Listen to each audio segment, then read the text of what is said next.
ये है talks news network और आप देख रहे हैं पॉलिटॉक्स, राजनीति का कच्चा चिट्ठा। सुसिद्धि बदेना सभापति महोदय, नाम बुलाने पे आप खड़ी होंगी और अपना बोलना शुरू करेंगी। आसन ने आपको इजाजत दी है। व्यवस्था देना आप ही का काम है। कोविड-19 प्रबंधन व लॉकडाउन की आर्थिक स्थिति की इस चर्चा में आपने मुझे बोलने का मौका दिया, बहुत बहुत धन्यवाद। हम एक गंभीर दौर से गुजर रहे हैं। पहली बार ये वायरस वुहान के अंदर, हुबई प्रोविंस के अंदर दिसंबर 2019 में आइडेंटिफाई हुआ और मैं यह तारीख है इसलिए दे रही हूँ क्रमबद्ध तरीके से क्योंकि इसकी अहमियत है। 31 दिसंबर को पहली बार चीन के अंदर इस निमोनिया के तरीके से एक नया वायरस आया। 1 जनवरी को वहाँ पे सी फूड मार्केट बंद किया गया। 9 जनवरी को WHO ने रिकॉग्नाइज किया। 10 जनवरी को कोविड-19 दुनिया के साथ साझा किया गया। 11 जनवरी को पहली मौत हुई और 13 जनवरी के बाद में दूसरे देशों, भारत में, ईरान में ये फैलने लग गया। 12 मार्च को WHO ने इसे पैंडेमिक घोषित कर दिया, वह ग्लोबल हेल्थ इमरजेंसी घोषित कर दिया। फ्लैटनिंग कर्व की इंपॉर्टेंस को WHO ने दर्शाया, जिसको सेंटर फॉलो नहीं कर पाई, जिसका औचित्य था कि कर्व को स्लैगर करने से, नए केसेस लॉन्ग पीरियड तक करने से लोगों को बेहतर केयर एक्सेस हो पाएगी। 12 फरवरी को ही राहुल गांधी जी ने अपने ट्वीट में सरकार को चेताया और कहा कि आप इस वायरस की भयावह जो आने वाला है, जिससे आर्थिक स्थिति और जानमाल का जो भयानक खतरा आने वाला है, उसे सचेत कराया ताकि सरकार इसका नियंत्रण प्रबंधन कर सके। लेकिन 12 फरवरी को सरकार ने उन पर ध्यान नहीं दिया। लेकिन फरवरी में दिल्ली दहर रही थी, सुलग रही थी। CAA, ट्रिपल तलाक, NRC, पॉपुलेशन रजिस्टर, ये एजेंडाज आपकी प्राथमिकता रहे, स्वास्थ्य आपकी प्राथमिकता नहीं थी। देश के साथ क्या आपको दूरदर्शिता की सोच रखनी थी, उसकी प्लानिंग आप नहीं कर रहे थे। होम मिनिस्टर की पुलिस विफल रही दिल्ली को सुलगने से रुकने से। और एक विशेष सेइंग है रोम के बारे में, emperor Nero was fiddling while Rome was burning. उसके बाद में आप लॉकडाउन घोषित करते हैं और 24 मार्च को 4 घंटे के नोटिस के ऊपर बिना किसी प्लानिंग के आप लॉकडाउन घोषित करते हैं। मैं इन तारीखों को इसलिए कह रही थी क्योंकि this lockdown was purposely delayed. पूरे देश के स्वास्थ्य और जनमानस को ताक पे रख दिया अपने पॉलिटिकल मोटिव्स को हासिल करने के लिए। आप मध्य प्रदेश की सरकार को टॉपल करने के लिए इस लॉकडाउन को स्थगित कर रहे थे।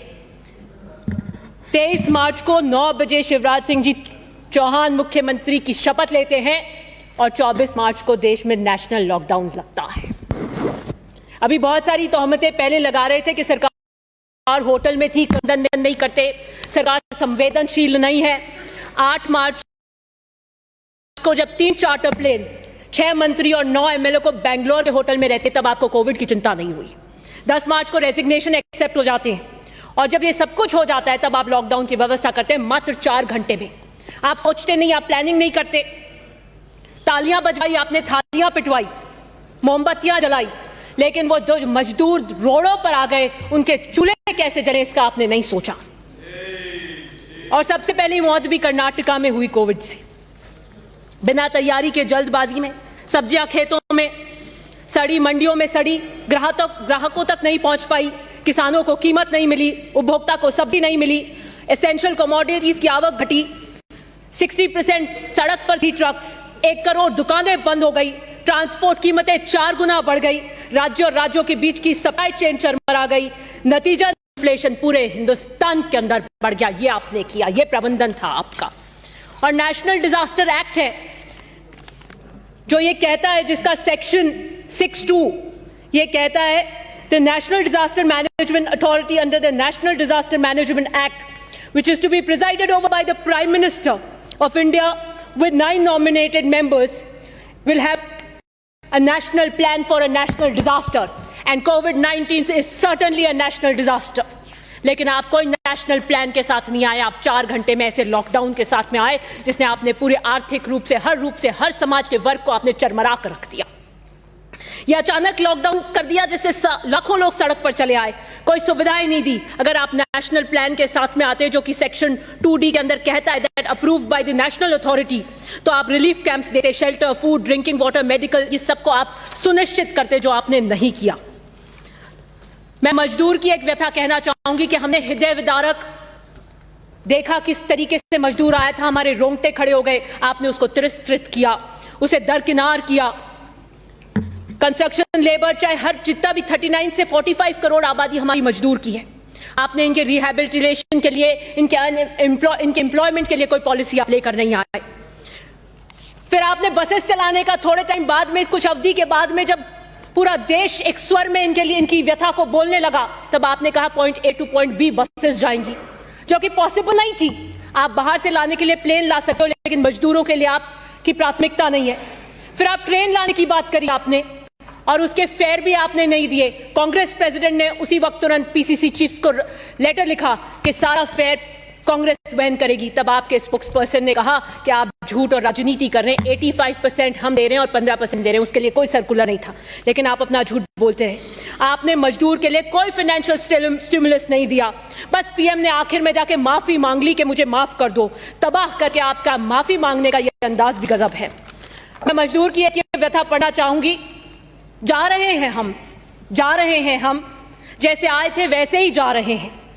2-4 पोटलियां साथ थी तब भी, आज भी, और ये देह, लेकिन आत्मा पर खरोंचे अब इतनी बढ़ गई हैं, कौन देखता है, कौन रोकता? तो शायद रुक भी जाते, कोई दिखलाता आंख में पानी, इतना कहता कि ये शहर तुम्हारा भी है। उन्होंने भी नहीं देखा पलटकर, जिनकी घर की दीवारें हमने चमकाई। उन्होंने भी कुछ नहीं किया, कहा जिनकी 1300 डिग्री पर कांच पिघलाकर चूड़ियां बनाई। इन सब प्लास हथौड़े के पीछे एक हाथ है, यह हाथ कोई नहीं देखता। ये वो हाथ जिसे दूसरे हाथ की ऊष्मा चाहिए, वो उस ऊष्मा की बात कर रहा है, उस सोशल सिक्योरिटी नेट की बात कर रहा है जिसको गवर्नमेंट ऑफ इंडिया को देना चाहिए था। इसे सिक्योर करने में आप हमारी सराहना क्यों नहीं करते? मैं किसान वर्ग से आती हूं और किसान की बात करूंगी। रबी की कीमतों के अंदर 50,000 करोड़ से ज्यादा अधिक नुकसान हुआ, आपने एक पैसा किसान को नहीं दिया। प्रोक्योरमेंट बढ़ाने की जरूरत थी, गेहूं, सरसों, चने की, आप नहीं बढ़ा पाए। लोन अदायगी को आपको डिले करना चाहिए था 6 मंथ, आपने नहीं किया। क्रेडिट सीड्स आपको देने चाहिए थे, आपने नहीं किया। You should have purchase every ounce of food grain at MSP, आपने नहीं किया। आपको GST हटा देनी चाहिए थी फर्टिलाइजर, पेस्टिसाइड्स और एग्रीकल्चर इक्विपमेंट में, आपने नहीं किया।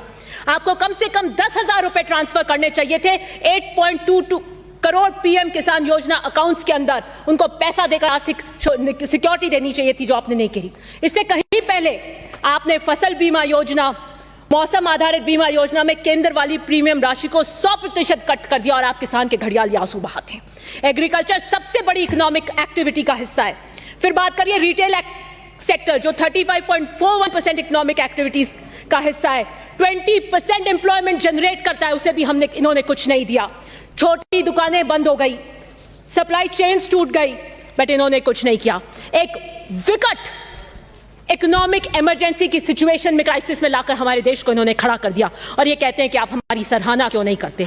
बिल्कुल, अनएम्प्लॉयमेंट 27 ईयर्स में सबसे ज्यादा पहले ही था, और कोरोना के कारण और ज्यादा हो गया, लेकिन आप कोई एम्प्लॉयमेंट के लिए रिहैबिलिटेशन पॉलिसी नहीं लेके आए। डिमांड क्रिएट करेंगे तो सप्लाई क्रिएट होगी, डिमांड बंद है इसलिए सप्लाई बंद है। डिमांड क्रिएट करने के लिए पैसा फ्लो करने की जरूरत है इकोनॉमी के अंदर, जो आपने नहीं किया। You didn't do. हम बार कांग्रेस ये कह रही थी कि 7,500 का कैश बेनिफिट ट्रांसफर आप दीजिए, पैसा दीजिए, इकोनॉमी को पंप कीजिए, इन लोगों को फाइनेंशियल स्टिमुलस और फाइनेंशियल प्रोटेक्शन दीजिए, लेकिन आपने नहीं दिया। 11 करोड़ लोग आउट ऑफ PDS थे। अभी एक सुरक्षा की बात कर रहे थे, खाद्य सुरक्षा की बात कर रहे थे और हमें कह रहे थे, लेकिन 11 करोड़ लोग PDS से बाहर थे, उसके लिए आपने कुछ नहीं किया। नरेगा की बात करते हैं, आपको शायद अपना वाक्य नरेगा के लिए याद आ रहा होगा, जब आपने कहा था कि ये कांग्रेस की विफलताओं का मकबरा है। आज आज एम्प्लॉयमेंट देने के लिए रूरल की 2 मिनट्स नहीं, 1 मिनट समाप्त करें अपनी बात। 2 मिनट्स एम्प्लॉयमेंट देने की वो बनी, आपने उसको 200 डेज कर देना चाहिए था, आपको 300 रुपए कर देना चाहिए था, आपको जॉब कार्ड धारकों को एडवांस पेमेंट कर देना चाहिए था, लेकिन आपने नहीं किया। हाँ, मैं मानती हूँ कि 61,000 करोड़ की जगह आपने 1 करोड़ अलॉटमेंट कर दिया, 1 लाख करोड़, जिसमें 84,000 करोड़ आउटस्टैंडिंग लायबिलिटीज के साथ, इट्स ओनली 84,000 करोड़। ये भी कांग्रेस के प्रेशर में किया। आपने कोई डायरेक्ट ट्रांसफर्स नहीं किए। अगर आप 5,000 करोड़ से भी करते तो 65,000 करोड़ बनते 13 करीब लोगों के लिए, लेकिन आपने नहीं किया। लेकिन आपने क्या किया? आपने लोन्स राइट ऑफ किए 68,000 के लिए, जो आरटीआई में पता। राहुल गांधी जी ने संसद में पूछा कि वो 50 कौन से घोटालेबाज हैं जो डिफॉल्टर्स हुए, आपने उसकी सूची नहीं दी। लेकिन 24 अप्रैल को आरटीआई में पता लगा मेहुल चोकसी, नीरव मोदी और विजय माल्या जो विलफुल डिफॉल्टर्स थे, उनके 65,000 के करीब आपने 50 विलफुल डिफॉल्टर्स के राइट ऑफ कर दिए। आप 65,000 आप यहां दे देते। प्लीज सेव करें, बिराजिए। माननीय सभापति महोदय, डीजल पेट्रोल की 12 बार टैक्स लगाकर हाइक करी, 12 बार, 18। Give me, I am concluding sir, please save करें। I am concluding, 1 minute, I am concluding. ये है टॉक्स न्यूज नेटवर्क और आप देख रहे हैं पॉलिटॉक्स, राजनीति का कच्चा चिट्ठा।